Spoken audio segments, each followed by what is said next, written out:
The first rule of success is to have a vision. You see, if you don't have a vision of where you go, and if you don't have a goal where you go, you drift around and you never end up anywhere. It's like you can have the best ship in the world, you can have the best airplane in the world. If the pilot or the captain doesn't know where to go, it would just drift around. It would not end up anywhere, or most likely in the wrong place.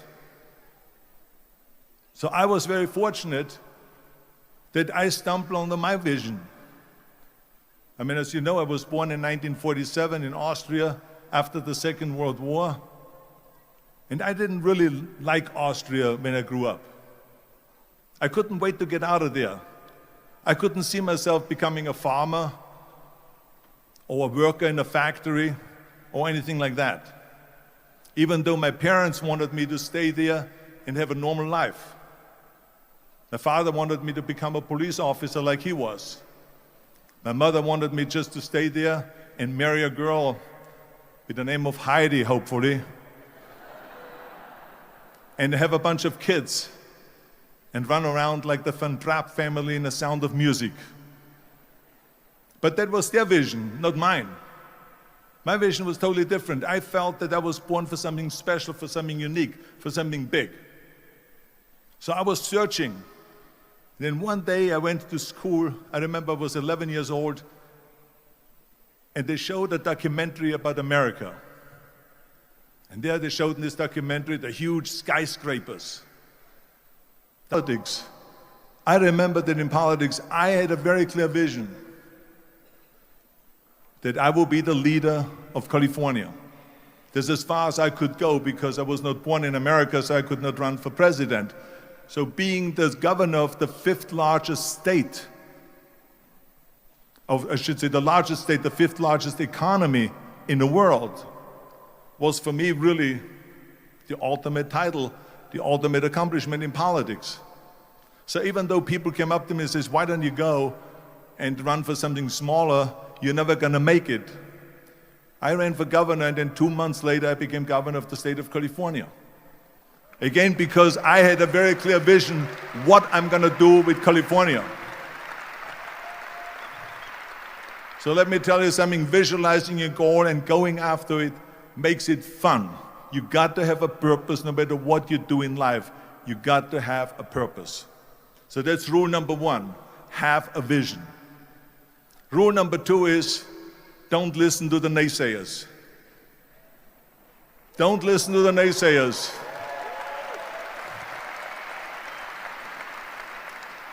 Everything I ever did, the thing that I heard out of people's mouth was, that's impossible. That can't be done. Or no. I remember when I wanted to be a bodybuilding champion, including my parents and everyone else around me, said this is impossible. Why don't you become a ski champion? That's what they do in Austria. Or a bicycle champion, or do some track and field. You can't be a bodybuilding champion. That is exactly what I heard, and of course I proved to the people that it can't be done. So whenever someone said to me, it can't be done, I heard it can be done. When they said no, I heard yes. And when they said it's impossible, I heard it is possible. Because I am a strong believer.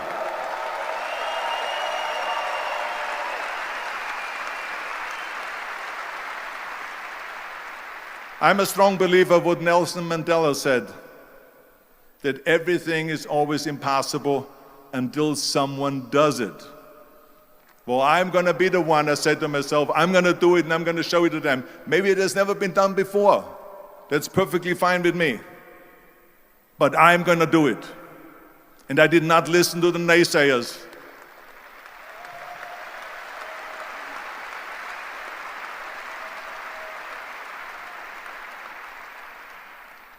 The same was also when I went into, not just in bodybuilding, they said no. When I wanted to come to America, when I wanted to go to America, they said it's impossible. There's no money that you have to fly even over there. You have no money when you go over there to live with. And what do you think, they're going to wait for you? They have plenty of big bodybuilders over there. It was all no, no, and it can't be done, it's impossible. When I graduate from universities, and before I, for 3 years I tried to fill in the universities. So I applied jobs for 30 times, got rejected. I went for a police, they said, no, you're not good. I went to even the KFC. When KFC came to China, come to my city, 24 people went for the job. 23 people were accepted. I was the only one guy. And we went for police. 5 people, 4 of them accepted. I was the only guy that did not receive it. So to me, being turned down, rejected. Oh, by the way, I told you that I applied for Harvard for 10 times, rejected. I know I'll be rejected. I just don't want to say that. Yeah, sorry now. 10 times you wrote them and said, I'd like to come to Harvard. Yeah. A lot of things from movies. I learned how to make a speech from the movie called Bodyguard, Whitney Houston. When she sings the songs, I look at her, wow, that's the way that you make a speech, because I never know how to make speech, because I'm not an actor. But when I saw the movie, I say, wow, if you sing from your heart, if you sing naturally, if you're yourself. So I realized, and I learned a lot from the movies, even learned from the Godfathers. I learned, my favorite movie is Forrest Gump, These are the things I learned so much. Then we discuss about the muse, the inspirations we got from movies. I talked to my dad, I talked to Warren, I talked to my wife Melinda.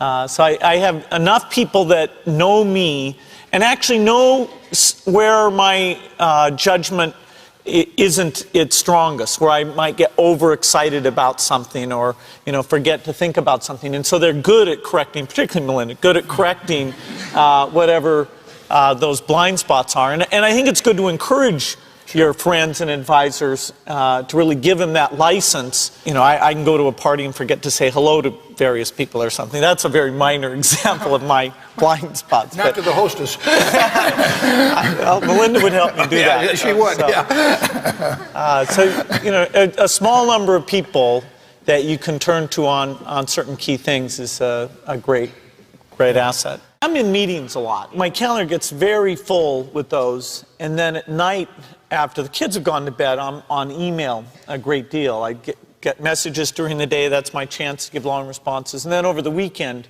I send a lot of mail as well. I take 2 weeks a year to just go off and read and think, where I'm not interrupted by work or anything else. I'm just solidly trying to think about the future, and people get to send me things to read as part of that so-called Think Week. So it's a nice mix of things. About 25% of the time then I'm out traveling around, meeting with customers, Europe, Asia, and that sort of helps me think, okay, do we have the right priorities? What are people responding well to, and what would they like to see us do better? Sort of Microsoft, I didn't think of it as all that risky. I mean, I was so excited about what we were doing. It's true I could have gone bankrupt, but I had a set of skills that were highly employable, and in fact my parents were still willing to let me go back to Harvard and finish my education if I wanted to. You've always got a job with me, Bill. And the thing that was scary to me wasn't quitting and starting the company. It was when I started hiring my friends and they expected to be paid. And then we had customers who went bankrupt, customers that I'd counted on to come through. And so then I got this incredibly conservative approach that I wanted to have enough money in the bank to pay a year's worth of payroll, even if we didn't get any payments coming in.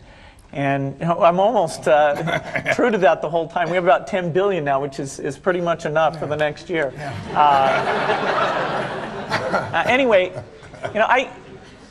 if you're going to start a company, it takes so much energy that it better overcome your feeling of risk. I don't think that you necessarily, if you're going to start a company, should do it at the start of your career. I think there's a lot to be said for working for a company, learning how they do things. If you're young, it's hard to go lease premises. They made that hard for me. You couldn't rent a car when you were under 25 at the time, so I was always taking taxis to go see customers. People would, people would say, well, we're going to go have a discussion in the bar. Well, I couldn't go to the bar.